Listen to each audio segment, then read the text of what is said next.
বাঙালি খানায় সবাইকে স্বাগত জানাই। আপনারা তো অনেকভাবে গলদা চিংড়ির মালাইকারি করে খেয়েছেন। একবার আমার মতন করে সহজ পদ্ধতিতে আপনিও শিখে নিতে পারবেন ছোট ছোট টিপস সহ। তবে আজকে আমি এখানে গলদা চিংড়ির মালাইকারি করব পেঁয়াজ রসুন ছাড়া। এতটাই সুস্বাদু হয়েছিল খেতে, আপনি একবার রান্না করলে বারবার রান্না করবেন। তবে আমি আজকে এখানে কিভাবে পেঁয়াজ রসুন ছাড়া গলদা চিংড়ির মালাইকারি করলাম, চলুন সেটা একবার দেখে নেওয়া যাক ভিডিওর মাধ্যমে। আশা করছি আজকে ভিডিওটি ভালো লাগবে। সকল বন্ধুদের কাছে অনুরোধ করছি সম্পূর্ণ ভিডিওটি দেখার।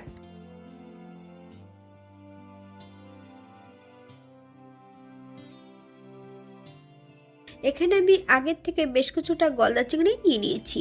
চিংড়ি মাছগুলোকে কেটে ধুয়ে পরিষ্কার করে নিতে হবে।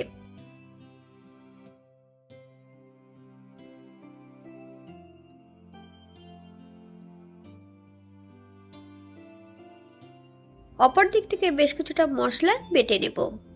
1 চামচ সর্ষে, 1 চামচ সাদা জিরে, 2 চামচ পোস্ত, বেশ কিছুটা কাঁচা লঙ্কা, সামান্য একটু জল দিয়ে একটা মিহি পেস্ট করে নেব।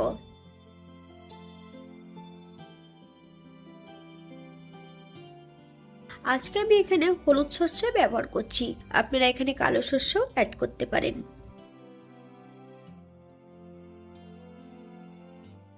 অপর দিক থেকে আমি সম্পূর্ণ মাছগুলো কেটে ধুয়ে পরিষ্কার করে রেখেছি।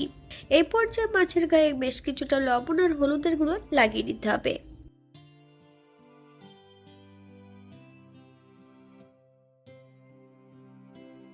একটা কড়াইতে বেশ কিছুটা সর্ষের তেল অ্যাড করেছি। তেল গরম হওয়া পর্যন্ত অপেক্ষা করতে হবে।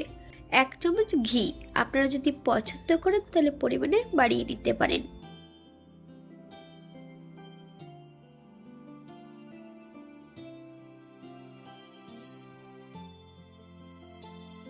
সম্পূর্ণ ম্যারিনেট করা চিংড়ি মাছগুলো তেলের মধ্যে অ্যাড করে দিতে হবে। 3 থেকে 4 মিনিটের মতো মিডিয়াম আঁচে ভেজে নেব। তবে চিংড়ি মাছ কিন্তু খুব বেশি ভাজার প্রয়োজন নেই। বাঙালি রান্না ঘরোয়া উপকরণ দিয়ে। আপনাদের যদি রান্নাগুলো পছন্দ হয় তাহলে চ্যানেলটি সাবস্ক্রাইব করে দিয়ে পাশে থাকবেন। পাশে থাকা বেলটি বাজিয়ে দেবেন, নইলে নিত্য নতুন রান্নার নোটিফিকেশন পাবেন না। আমার এই চ্যানেলে আমিষ, নিরামিষ এবং বিভিন্ন ধরনের মাছের রেসিপি দেওয়া আছে। আপনাদের যদি পছন্দ হয় তাহলে চ্যানেলটি ঘুরে একবার দেখে নেবেন। মাছগুলো বেশ ভালো করে উল্টে পাল্টে ভেজে নিয়েছি, আপনারা এর থেকে কম বেশি ভেজে নিতে পারেন।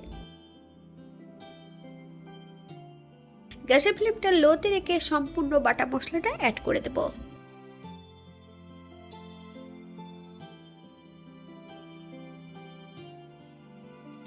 হালকা হাতে নেড়ে চড়ে মিশিয়ে নিতে হবে। আপনারা একবার স্ক্রিনের দিকে ফলো করবেন।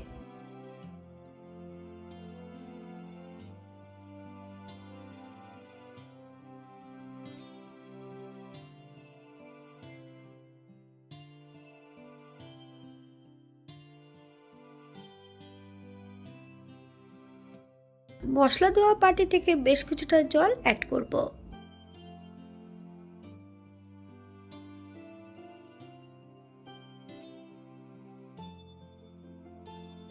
হাফ চামচ হলুদ গুঁড়ো একটু জলে গুলে অ্যাড করতে হবে, যাতে দলা না পাকিয়ে যায়। বেশ কয়েকটা কাঁচা লঙ্কা ফালি দিয়ে অ্যাড করেছি, আপনারা যদি পছন্দ করেন তাহলে পরিমাণে বাড়িয়ে দিতে পারেন।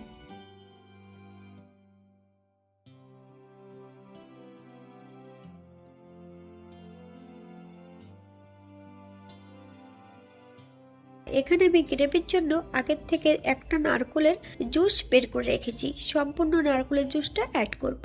গ্যাসের ফ্লেমটা লোতে রেখে সম্পূর্ণ নারকেলের জুসটা কিন্তু অ্যাড করতে হবে। 5 থেকে 7 মিনিটের জন্য ঢাকা দিয়ে দেব মিডিয়াম আঁচে।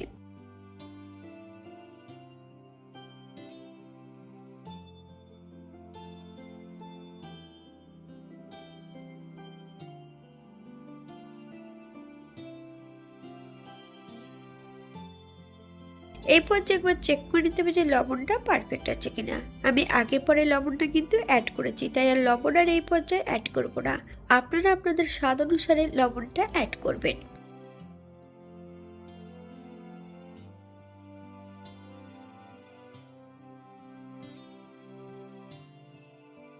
1 চামচ ঘি। আপনারা যদি পছন্দ করেন তাহলে পরিমাণে বাড়িয়ে দিতে পারেন।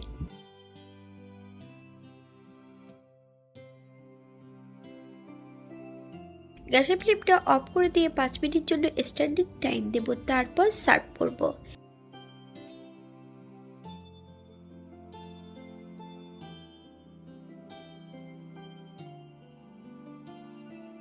এখানে যে আমি উপকরণগুলো অ্যাড করেছি আপনারা এর থেকে কম বেশি করে নিতে পারেন।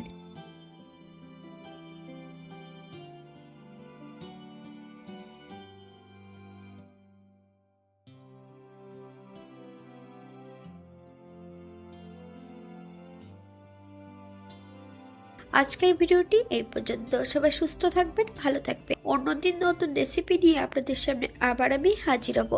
নতুন ও পুরনো সকল বন্ধুদের অসংখ্য ধন্যবাদ ভিডিওটি দেখার জন্য। হাতে যদি সময় থাকে তাহলে একটা লাইক, কমেন্ট, শেয়ার করবেন।